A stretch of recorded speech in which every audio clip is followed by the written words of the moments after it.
اسی طریقہ ہے. خان صاحب کی پوری زندگی میں اور پوری تاریخ میں یہ بات آپ کو نمایاں ملے گی کہ انہوں نے بہت بڑے فراڈ، بہت بڑے فریب کیے اور لوگوں کو اسی طرح دھوکہ دیتے رہے. جو بات کہیں موجود نہیں ہے وہ بڑی بڑی کتابوں کے نام پر اور بڑے بڑے اکابر علماء کے نام پر وہ ان کی طرف منسوب کر دیتے تھے.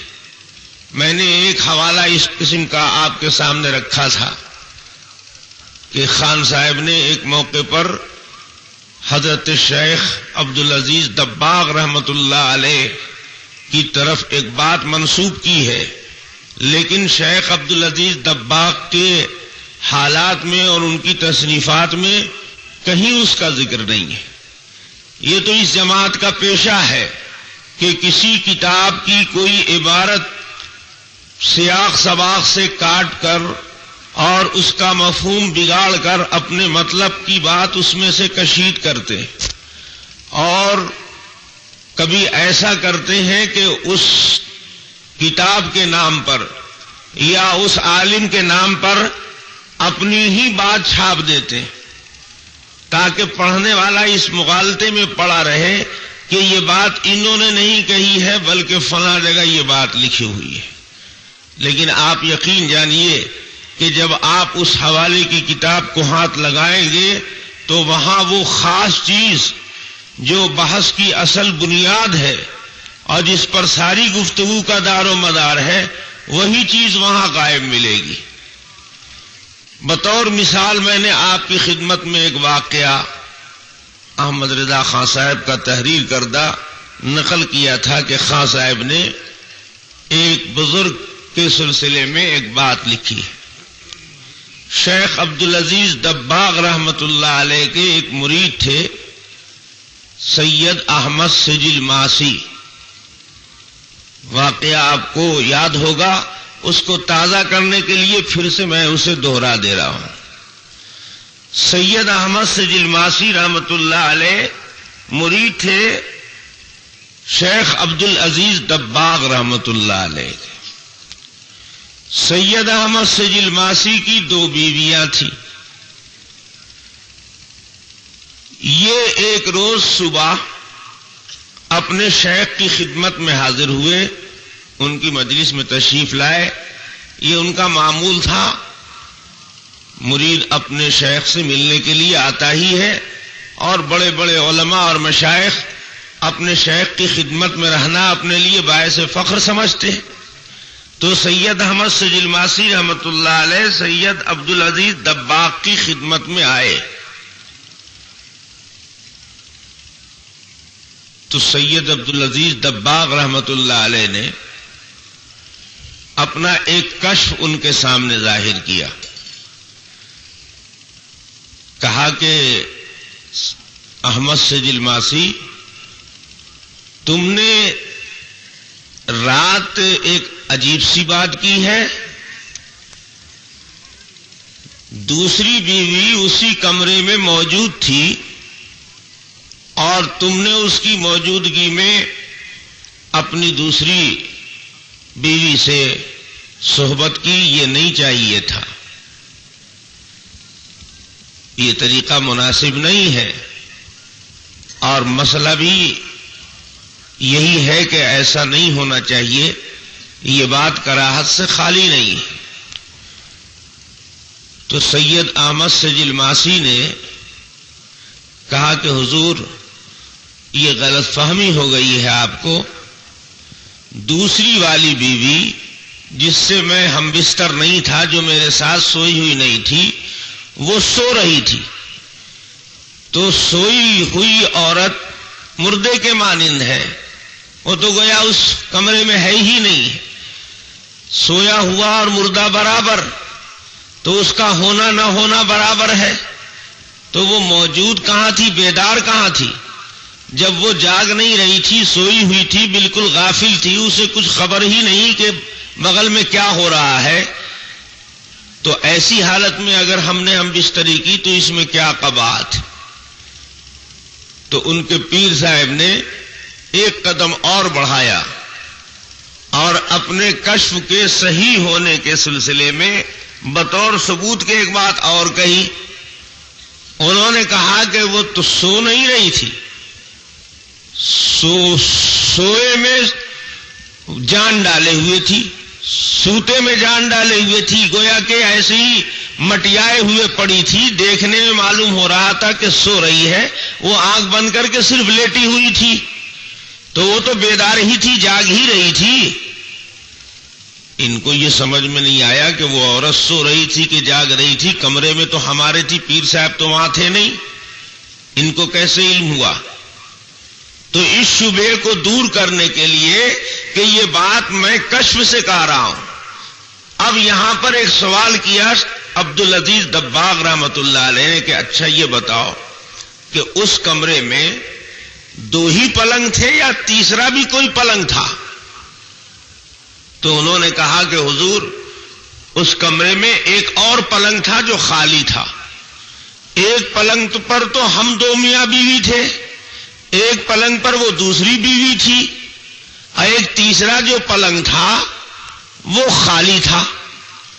تو شیخ عبدالعزیز دباغ نے تیسرے خالی پلنگ کا اقرار کروایا اس لیے تاکہ ان کو اس بات کا یقین ہو جائے کہ میرا یہ کشف اتنا تام ہے کہ اس کمرے میں کون کون سی چیز کہاں پر تھی اور کس حال میں تھی وہ سب منکشف ہو چکا ہے. بات کل اتنی تھی. خان صاحب نے اس واقعے کو جب لکھا تو اپنے اجتہاد کے لیے اس کو ایک سند بنایا اور پہلے اس میں اپنے خاص مزاج کے ذریعے سے اور اپنی افتاد طبع کی بنیاد پر ایک اضافہ کیا. اضافہ یہ کیا کہ شیخ عبدالعزیز دباغ نے یہ بھی کہا کہ وہ تیسرا پلنگ جو خالی تھا اس پر میں لیٹا ہوا تھا. حالانکہ شیخ عبدالعزیز دباغ نے یہ دعویٰ نہیں کیا کہ اس تیسرے خالی پلنگ پر میں لیٹا ہوا تھا. اس خالی پلنگ کا ذکر اس لیے کیا تاکہ مرید کو یہ بات معلوم ہو جائے کہ یہ کشف بالکل تام ہے اور مجھے کوئی اشتباہ نہیں ہوا ہے. رات کے اس واقعے کو میں نے بذریعہ کشف دیکھا اور سمجھا ہے، اس بنیاد پر میں نے یہ بات کہی ہے. تو کشف کے تام ہونے کے لیے اس خالی پلنگ کا اعتراف کروایا کہ وہاں تیسرا بھی کوئی پلنگ تھا. تو مرید نے کہا جی حضور ایک تیسرا پلنگ تھا. بات تو اتنی ختم ہو گئی. اب اس تیسرے پلنگ پر لے جا کر کے شیخ عبدالعزیز دباغ کو اعلی حضرت نے لٹا دیا.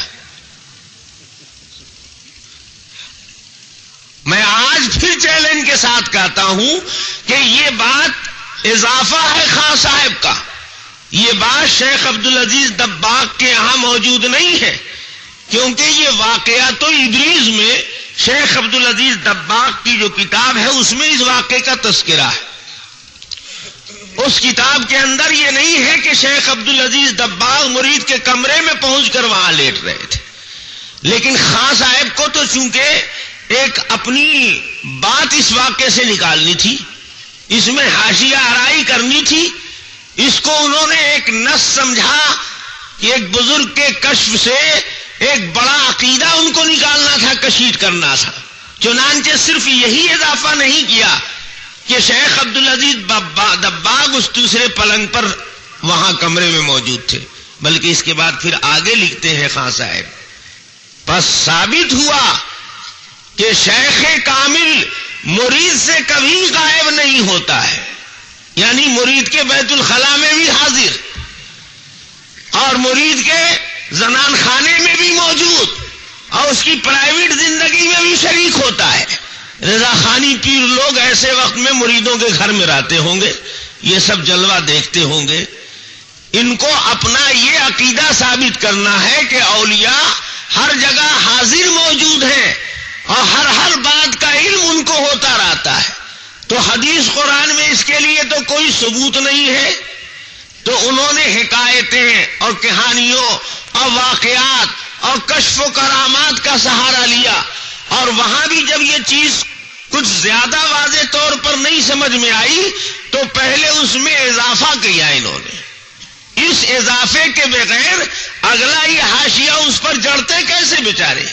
اس لیے ایک جھوٹ گڑھ کر شیخ عبدالعزیز دباغ کے سر مڑ دیا کہ وہ اتنے بڑے ولی تھے کہ پیر صاحب وہ مرشد کامل تھے اور صاحب کشف تھے اور صاحب تصرف تھے، اور وہ راتوں کو اپنے مریدوں کے خاص حجروں میں بھی چلے جایا کرتے تھے۔ سوچئے یہ بھی ولایت کا کوئی درجہ ہے؟ ایسے مقام پر تو باحیا آدمی خود سے اپنی حیا اور شرم کی وجہ سے علیحدگی کر لیتا ہے، فرشتے بھی وہاں سے ہٹ جاتے ہیں۔ حدیث میں آتا ہے کہ فرشتے بھی ایسے وقت میں وہاں سے حیا کی وجہ سے ہٹ جاتے ہیں۔ یہ بے حیائی کی بات ہے کہ ایسے موقع پر دیکھے، لیکن ان کے ہاں تو یہ سب بے حیائی عام بات ہے، یہ سب ولایت ہے، کرامت ہے، بزرگی کی بات ہے۔ خان صاحب نے عقیدہ لکھائی ہے کہ رسول اللہ صلی اللہ علیہ وسلم اور تمام پیغمبروں کی قبر میں ان کی بیویاں پیش کی جاتی ہیں، اور بیویاں پیش کی جاتی ہیں تو وہ بیویوں کے ساتھ کوئی ذکر اللہ اور کوئی عبادت نہیں کرتے، بلکہ وہاں قبر میں شب باشی کرتے ہیں، مجامعت اور ہم بستری کرتے ہیں۔ اب سوچئے ان کا یہ عقیدہ کتنا بھیانک ہے۔ خدا نہ کرے ایسا ذہن کسی مسلمان کا بنے۔ یہ کتنی گندگی اپنے اندر لیے ہوئے۔ اگر مان لیا جائے کہ رسول پاک صلی اللہ علیہ وسلم کے روضہ اطہر میں، آپ کی قبر پاک میں آپ صلی اللہ علیہ وسلم کی بیویاں پیش کی جاتی ہیں اور آپ ان کے ساتھ مصروف ہوتے ہیں، تو حضور کے حجرے میں آپ صلی اللہ علیہ وسلم کے دو خسر بھی تو موجود ہیں۔ حضرت صدیق اکبر رضی اللہ تعالی عنہ کا مزار مبارک کہاں ہے؟ اسی حجرے میں تو ہے۔ اور حضرت سیدنا فاروق اعظم رضی اللہ تعالی عنہ کی قبر کہاں ہے؟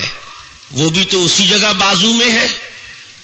تو دونوں صاحبزادیاں باری باری اللہ کے رسول کے ساتھ مصروف ہوتی ہیں، اور ان کے یہاں سب مردے سر اٹھا اٹھا کر دیکھتے ہی رہتے ہیں۔ اسی لیے انہوں نے تاکید کی ہے کہ کسی ولی کی قبر پر زیارت کے لیے جائے تو اس کو چاہیے کہ پایتے کھڑا ہو، سرہانے نہ کھڑا ہو، گردن موڑ کے دیکھنا پڑے گا نا۔ اب پایتے کھڑا ہوگا تو گردن موڑنے کی زحمت ان کو نہیں کرنی پڑے گی۔ تو ہم پوچھتے ہیں کہ آپ کے عقیدے کی روشنی میں رسول اللہ صلی اللہ علیہ وسلم تو شباشی فرما رہے ہیں بیویوں کے ساتھ، اور دونوں خسر اسی جگہ دیکھ رہے ہیں، معائنہ فرما رہے ہیں۔ یہ حیا آپ کے ہاں ہی چلتی ہوگی، اور اتنے مہذب آپ ہی کے ہاں کے لوگ ہوتے ہوں گے۔ پیارے آقا جناب محمد الرسول اللہ صلی اللہ علیہ وسلم کے بارے میں کوئی بازاری عورت بھی ایسا گندا عقیدہ نہیں رکھے گی۔